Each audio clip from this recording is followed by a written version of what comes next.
Wednesday, March 1st, cold and snowy, cloudy. I think March has come in like a lion. I saw a coat in at Bedell's, I think it was, that I have decided to get. I studied church work tonight.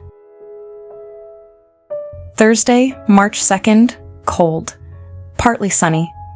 My birthday box from home arrived today. It had candy and nuts, and an extra box came bringing my birthday cake. I went down to Aunt Letty's this evening. Had a dandy time. Friday, March 3rd, milder, sunny. A lovely day. I'm 26 today. I had several birthday cards and letters. I got a new spring coat. I got a little bit nicer one than I intended to, and now I don't want to wear it to work. I think I shall get another for work. I have been straightening out the junior CE candy money to send. I'm tired tonight. I feel just as cocky about my birthday as I did when I was 16. More so, I guess. Saturday, March 4th, warm and sunny, snowy and evening. I made a tour of the stores this afternoon, seeing how much I could get for a little. It wasn't much. I got awfully tired too. I had some more birthday cards. Sunday, March 5th, mild and sunny. Usual church services. I wrote my usual letter home. Nothing out of the ordinary today. I have a big, full week ahead of me. Monday, March 6th, warm and sunny. I looked at hats this noon. I have decided what to do about the hat question, and I feel better. I spent this evening writing to Andrew. Tuesday, March 7th, colder and rainy, turning to snow. I went to Junior CE Council tonight. We had a good meeting. Wednesday, March 8th, cold and windy, sunny. Lynn's birthday. How I hope it was a happy one. I have been studying tonight for church work, as per my schedule for Wednesday nights. The Sunday school lesson for next Sunday is a real inspiration. Thursday, March 9th, milder and sunny. I went to a performance the King's Daughters had over at church. It was such a long, drawn-out affair, I was almost sorry I went.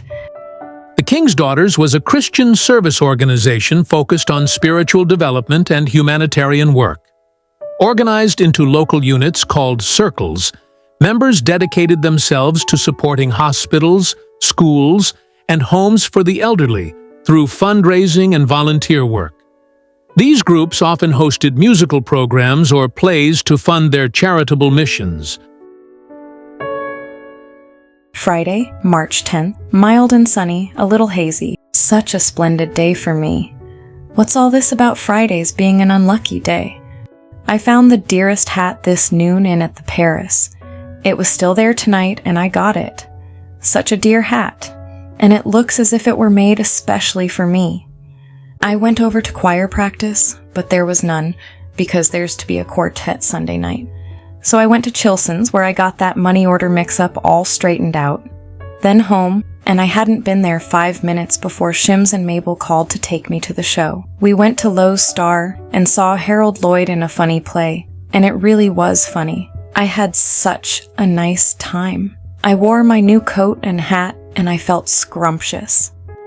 Lowe's Star was a downtown Rochester theater known for silent films and vaudeville, a lively gathering place where locals enjoyed seeing the latest Hollywood stars like Harold Lloyd in a grand, fashionable setting. Saturday, March 11th, mild and partly cloudy. I got a little sport hat in at the Paris to wear to work. It's awfully cute. My Sunday school girls had their class party at Elizabeth's. I always liked Elizabeth, and I liked the appearance of the home so much. I wanted to get to bed early tonight, but I'm not doing it. Sunday, March 12th, mild and sunny. A beautiful day. I went out to Mabel's to dinner, and we went from her house over to the old ladies' friendly home where our church held service today. It is very pleasant there. Then a bunch of us went to call on Mrs. Benedict, who is very ill. Then we walked clear into Rochester, about 5 miles. It was lots of fun, but the others were so much longer-legged than I that I had a pretty hard time. We hurried because we wanted to get there in time for CE. Of course, when they walked so fast with their big, long strides, it made it hard for my short legs, and my back surely ached before we got in. I was nearly bushed, and am yet. But I have had a nice day. Everybody likes my coat and hat, and especially my hat. One of the boys told me I ought to have my picture painted in it, and another said I looked like a bluebird.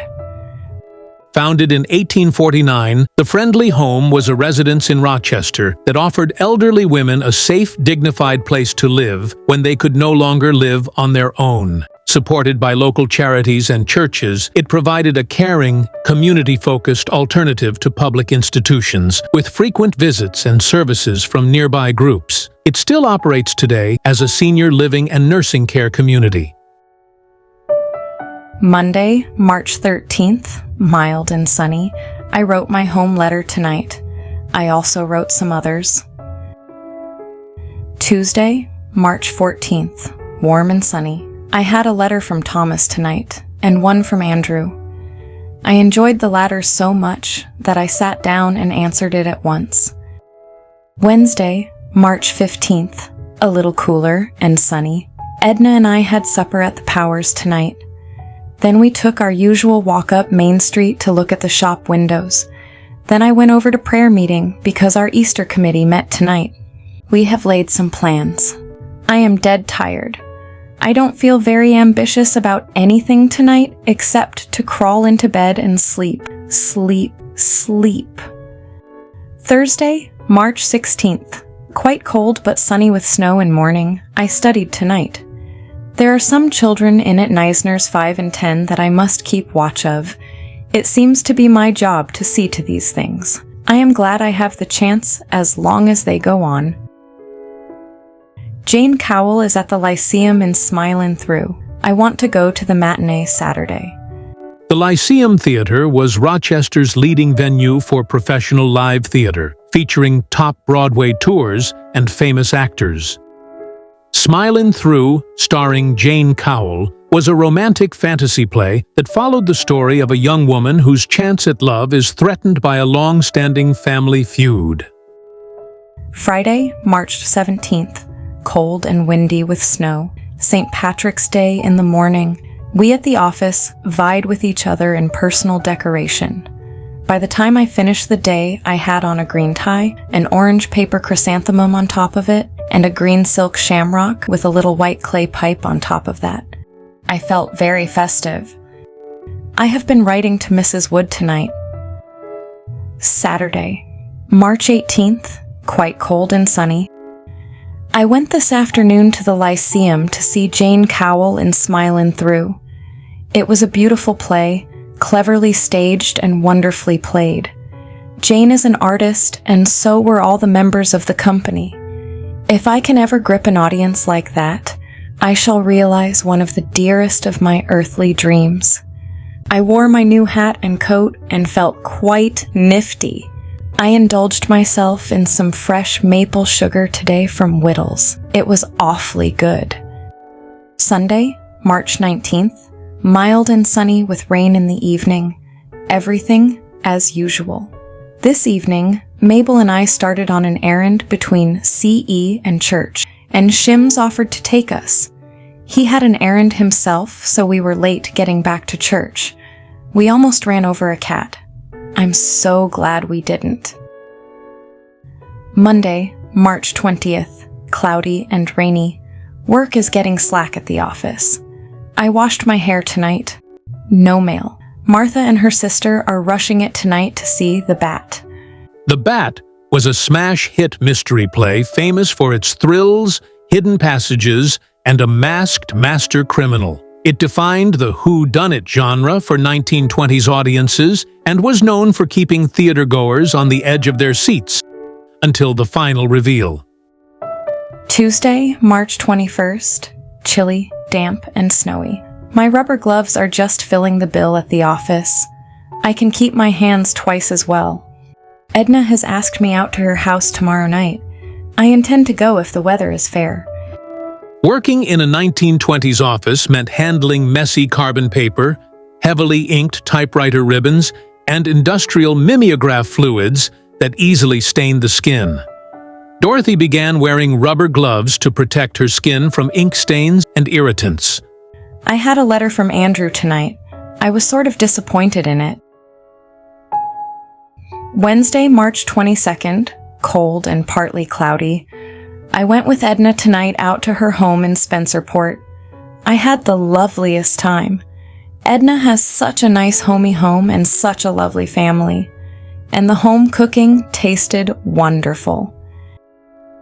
Edna and I played checkers. I certainly had the time of my life. Spencerport was a bustling canal village located just 10 miles west of Rochester, directly along the Erie Canal. It featured a steel lift bridge that hoisted to let cargo barges pass. Thursday, March 23rd, cold but sunny, milder as the day progressed. A lovely morning in the country. I saw a robin and saw and heard any number of song sparrows. Edna and I had supper together at the Powers tonight. She was up here with me a while afterward. She and Fred were going to a basketball game. Basketball was invented by Dr. James Naismith in Springfield, Massachusetts in 1891. In those early days, players shot into literal peach baskets hung from a balcony, and every time someone scored, play stopped so a janitor could climb a ladder to retrieve the ball. By 1922, the sport was 31 years old. Though still decades away from the birth of the NBA, basketball had already become a major winter attraction for high schools, colleges, and professional barnstorming teams. The ball was made of heavy laced leather, more like a football, which made smooth dribbling difficult. The game itself was a grueling affair, a wild physical free-for-all. Courts were enclosed in giant wire mesh or rope netting to keep the ball from flying into the crowd, and players routinely slammed into the barriers to save a ball, often finishing the night covered in scratches. Though the cages were phased out by the mid-1920s, the legacy stuck, which is why basketball players are still occasionally called cagers.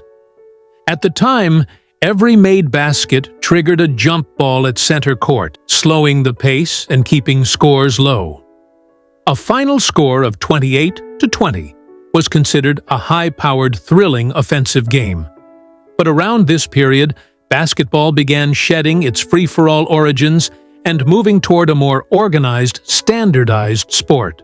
New rules, better equipment, and more consistent officiating helped transform the game into something much closer to the modern version we recognize today.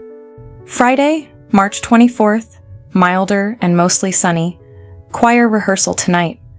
Mrs. Benedict is much better. I have decided to get some slippers tomorrow.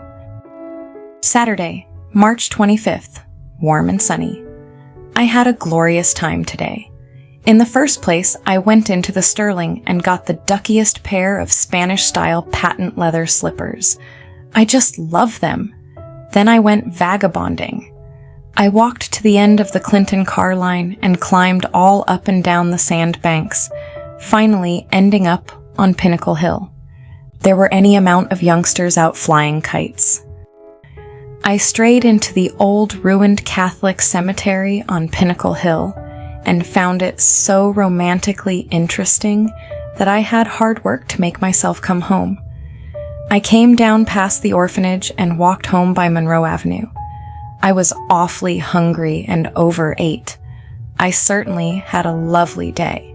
Sunday, March 26th, colder and cloudy. I wore my new shoes today and they are a perfect fit. They seem just made for my foot. We had a good missionary speaker at church tonight. Monday, March 27th, very rainy and a little chilly. Today, I received from Mama some pussy willows that came from the willows down by the Kingdom Tree. It was so dear of Mama to think of it. Then I had such a lovely letter from Lynn. Her letters are always better than a tonic. It's a great privilege to have such a lovely family. I wrote a long letter to Andrew. Tuesday, March 28th, quite mild and very rainy. I did a lot of thinking tonight and arrived at what seemed to me some very reasonable and sane conclusions. Wednesday, March 29th. Cold and clearing in the evening. I saw the parade of some lodge or other tonight. It was very good. The music was fine. I have been straightening up CE money matters. Thursday, March 30th. Cold and snowy with rain in evening. I took some of my home pictures down to the office to show the girls. I have been studying tonight. Friday, March 31st. Very cloudy and rainy. I got simply soaked coming home tonight. However, I feel none the worse for it. We had a good choir rehearsal, Easter music. We have some lovely anthems for Sunday. I finished my letter to Lyndon tonight. I have decided to try desperately hard to go home the last of May. 4 whole blessed days. Join us as we turn the page to April 1922 in the next chapter of Dorothy's diary. We'll see you next time as we share these cherished tablets of the heart.